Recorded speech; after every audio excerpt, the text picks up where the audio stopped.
What's playing in your mind? What are you given access to?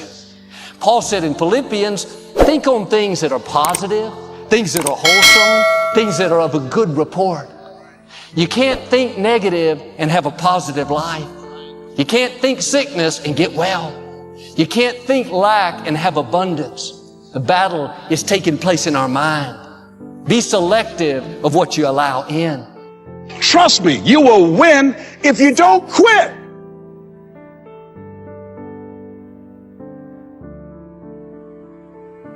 Dr. Howard Thurman, one of the mentors of Dr. Martin Luther King Jr. and Albert Schweitzer and Mahatma Gandhi, he was a very brilliant writer. He wrote some things that really grabbed me. He wrote, deep is the hunger, the voice of the genuine, the centering moment. During the time after receiving 238 radiation seed implants, I was reflecting on his words, and these words kept me up that night. He said, the ideal situation for a man or woman to die is to have family members praying with them as they cross over. He said, but imagine, if you will, being on your deathbed and standing around your bed, the ghost of the dreams, the ideas, the abilities, the talents given to you by life, and that you, for whatever reason, you never went after that dream. You never acted on those ideas. You never used those talents. You never used those gifts. And there they are standing around your bed looking at you with large angry eyes saying, we came to you and only you could have given us life. And now we must die with you forever. And the question is, if you died today, what dreams, what ideas, what talents, what books, what music, what leadership, what voice will die with you? Miles Monroe, great orator and speaker, said the wealthiest place on the planet, it's not in the Far East where there's oil in the ground. It's not in South Africa where there are diamond mines. He said the wealthiest place on the planet is the cemetery, because there you'll find greatness that we've never seen. There you find talent and genius and potential never actualized. Perhaps that's why Henry David Thoreau wrote the words, oh God, to reach the point of death, only to realize that you've never lived. Maybe that's why some unknown writer wrote the words, what if you live your whole life only to discover that it was wrong? That it was wrong. That you were chosen to do something else, and you didn't do it. Everyone has a problem with time, but the day is 24 hours, and we sleep 6. Now, I know there's some out there that say, whoa, I need 8. Well, I say just sleep a little faster, because the bottom line is we have 6 hours of sleep, 24 hours are available, so you have 18 hours now available to your work, your family, your hobbies, and also to learn something new or to do something new, which could easily be that you want to learn a new language, or that you want to read as a New Year's resolution, have to read a book every week, or you say, I'm going to go and reshape my body. So you're going to go and take this hour out of your schedule and say, I'm going to train an hour every day. So this is, for most people, a huge challenge, but it is totally doable, I can tell them, because the kind of things that I did when I came to this country, I mean, I went to school, I was working in construction, I was working out my 5 hours a day, I was taking acting classes from 8 o'clock at night to 12 midnight, I was doing all of those things. I wanted to make sure that out of the 24 hours of the day, that I don't waste one single hour. Those hours were too precious. And so there I just want to tell people, don't give me this thing, I have a difficult time with the time and I don't have time for this and I don't have that. You have time, you make the time. The ability to adjust is the entire game. Like, I'm so proud that I change my mind every day. My dad used to get so pissed when I was building Wine Library. He would always be like, he would say, like, 3 months ago you said Ricky was gonna be the best employee. I'm like, I changed my mind. Fire him. Or he's like, you said sparkling wine was important, now you just eliminated it from the key spot. I'm like, I changed my mind. Like, my ability to only be comfortable in massive chaos has been my biggest asset as an entrepreneur. Like, I would never take a note. Like, that scares the piss out of me what these 3 people are doing right now, right? And so, now, that may work for them, and I'm not, like, back to the opening statement, like, you need to do you. Like, plenty of people that make a load more money than me and have won bigger take notes. The key is way too many people are doing, like, here's a good one. You know what really pissed me the off? I'm completely driven by like happiness and like I'm crippled by like chaos, like, you know, VaynerMedia, which is now 500 people, update your VaynerMedia is like completely dictated by, like, I'm a dictator of HR. Like, all I care about is the atmosphere. All I care about is how people intern. All I care about is like how people roll. Like, I think I fired the 4 most talented, smartest people that have worked for me, because if you don't know how to play with the other boys and girls, you're out, because I suffocate under, you know, conflict and negativity, and like nobody's better than me, so you gotta go. So what really pissed me off in tech world was when Steve Jobs' book came out, when he was dying, when it was all about Steve 3 or 4 years ago. I literally watched a lot of my tech startup friends start being like a to their staff. Because Jobs was tough, everybody fell into the romance of like, I have this big vision and I'm gonna be a like Steve, right? And I thought that was really interesting for me to watch that half decade of like literally watching people I know and then watching them act differently because the status or the icon of the moment, and you see a lot of that. And so like that is probably the energy I'm trying to bring to this class today, which is you can look at like how people roll and like it's great to admire and things of that nature, but it's so damn important to stick to like your DNA, right? And like what you're good at. And to recognize that you need to surround yourself, whether it's your co-founder or whether it's the people that work for you. Like, all I do is hire the people that are the opposite of me, that bring the other value, that bring me the ability to remember what that meeting was about and go make sure it happens. You know, like whatever it may be, right? And so I think that's another thing that I would highly recognize.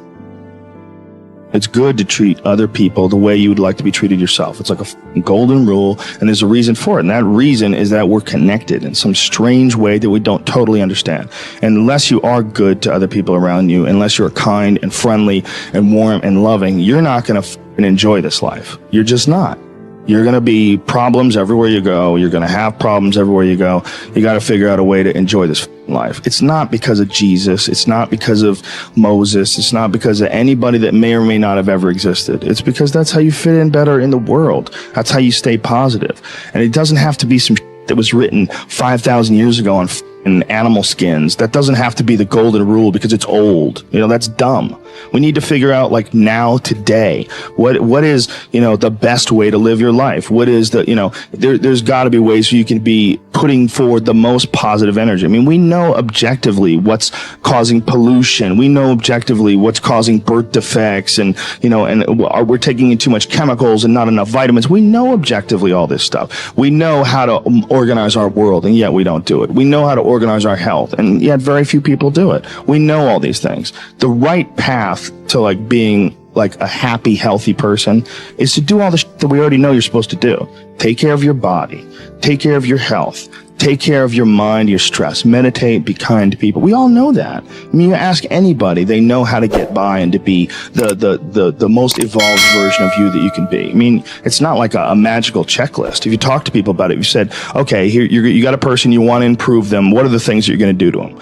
Okay, well, if I was a life coach, the first thing I would say is this guy's got to get on a diet that makes him healthy. I don't mean a diet just to lose weight. I mean just healthy foods in your body. Many vegetables. Vegetables, a lot of good quality protein, a lot of water. Stop the sodas, stop the bullshit. Start working out your body and get a better sense of like how this machine feels when it's moving, it's flowing better, there's less tension in it, your mind feels like relaxed and you enjoy every single moment of the day better. Step 1, everybody knows that step, right? What's step 2? Be cool to people. Be nice to as many people as you can. Smile at as many people as you can. Have them smile back at you. Tip well when you go to restaurants. Just do the most you can. Be as nice as you can, you know, and just still manage to not have people walk all over you. Just get through this this life as nice as you can. What else? Do what you want to do with your life, right? Don't go be doing something you don't enjoy. Don't do something don't get locked into, a car that you can't afford and doing something crazy because you need the money. Don't do that. Do what you want to do. Do what the is it that you really want to do? Because if someone else is doing it, you can do it. Everybody makes their own path through this world, but a lot of people don't follow the path that they really feel pulled to. Just for whatever reason, they got negative programming. When they were kids, someone told them they couldn't do it, or told them to take the shortcut or take the shore route. That's a sad thing, man, when you talk to dudes, especially like talented dudes, and they don't follow up with what they want to do, Whatever you're up against, whatever you're going through, this is only a test. All of us this morning are either coming out of a test, headed towards a test, or we're being tested right now. But the good news is it's only a test. The progress is in the process. And if you don't do it, he can't bless it. You got to throw everything. The misnomer is you have grossly underestimated what it takes to succeed. Want to be a doctor? Work that thing. Time is short. What is your life? It's even a vapor that appeareth for a little time and then vanisheth away. The saddest thing I have ever seen is a wasted opportunity. I've seen people misunderstand the opportunity, pollute it with arrogance or self-aggrandizement, and lose the opportunity. You may not understand why it's taken so long, why it hasn't turned out the way you thought, why you're in a lonely season. But everything you've been through was to strengthen you, to develop you, to prepare you. God wouldn't have allowed it if it wasn't part of the process. Without it, you couldn't give birth to what's in you. Keep passing the test. Keep doing the right thing, then your time is coming. Your baby is on the way. What God promised, He will bring to pass. Listen to me. You have been given an opportunity. You have been given an opportunity of a lifetime. And if you think you're going to blow up, if you think you're going to get to the next level by luck, you got another thing coming. You're not going to go through life and get everything you want all the time. And you need to learn to be happy anyway. You need to trust God. If that's what God wants you to get, then He'll get it to you. And if it's not coming to you right now, then just be a happy camper anyway. Opportunity comes in chaos. A chance to stand up. A chance to get it right. A chance to make a U-turn. It may not be for everybody. It is how you perceive the chaos, whether you determine it to be opposition or opportunity. The process, the little steps that make a mile. It is not the destination. It is the things you learn along the way. It is the people who beguiled you and tricked you that make you wiser. Wisdom is made out of the stupid things you did before you got it. Don't miss it. That process is invaluable to you getting there. Does that mean that you have to be my age before you get there? Absolutely not. But it does mean that you don't go from thinking a thought to producing an idea without pain. The gestation period is critical. Gestation creates formation. By not being prepared, you make the choice of getting caught in some of life's unpleasant circumstances. Failures, personal losses. By not being prepared, it's your choice. Now here's the other side of it. By being prepared, you increase your chances of success. Some people tend to blame others for their mistakes. Concentrate on the work at hand and demand of yourself the discipline to stay focused. If you have a long list of things to get done within a day, do the toughest ones while your concentration is at its peak. Learn your body's rhythms and do the jobs that need the most concentration when you're able to do them best. Use your discipline to keep your mind in line. When you recognize the need to concentrate more, when you recognize this need, it will come easier and easier. Focused concentration can become a habit. Make your mind pay attention. Discipline yourself to be where you are. Work at work and play at play. Don't mix the two. No, people do things that hurt you.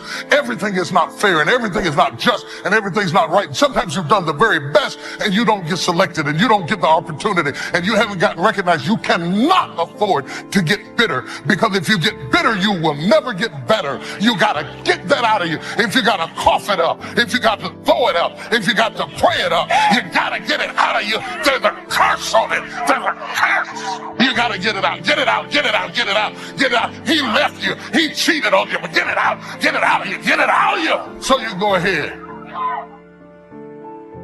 When you look at over 33 million people have lost their job, this is unprecedented. There's trauma that's going on all across the country. It affects all of us. There are things that we can do and things that we must do to pick ourselves up. Success is not final, and failure is not fatal. We all have the challenge to search deep within ourselves to find our inner hunger, which is our power. That's the character test. It's like, what do you do with messages of error? And that's a tricky issue. Okay, so here's a solution to that. Here's what not to do. I am a bad person. I got to see myself. I'm a bad person. I might as well just go jump off the bridge. It's like, no, that's not good, because what that means is that every time you try to learn something, you're going to make a mistake, because what do you know? So you're going to make mistakes. And if the rule is every time you make a mistake, you're going to go jump off the bridge, then that's not a useful problem-solving strategy. And so when you make a mistake, you don't get to beat yourself to death with a club. It's a bad strategy. And you'll have your internal tyrant in there who's perfectly happy about doing that. That's the overactive superego that Freud talked about. Maybe it came to you via a parent who was too authoritarian, or a grandparent, or maybe it's just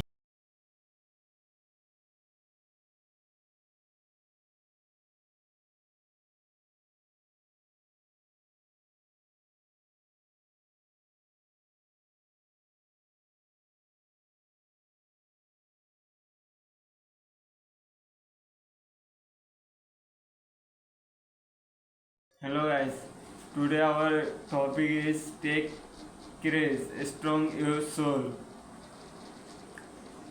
A sunshine over a turquoise sky, and the quiet moments of down crunch starts within.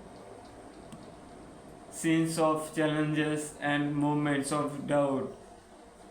You have a forced storms and uncritically with relations and destinations. Imagine transition to a moment of perceptiveness and inner strength. Your journey is a transformation to the power within your soul. It's a sense of supportive friends, family and monitors offering acknowledgement, shadowing by love and support. You find the strength of overcome. The courageous of within you will lace a spirit that cannot be broken. Stringeth your soul. It's your backbone through adventure. The finger walks forward, impaired by inner strength, accompanied by uplifting music. The script aims to inspire courage and fortitude, emphasizing the realization of the soul and the power within the overcome challenges. Is the most strongest of uncritically with relations and distributions. Transaction is the movement of the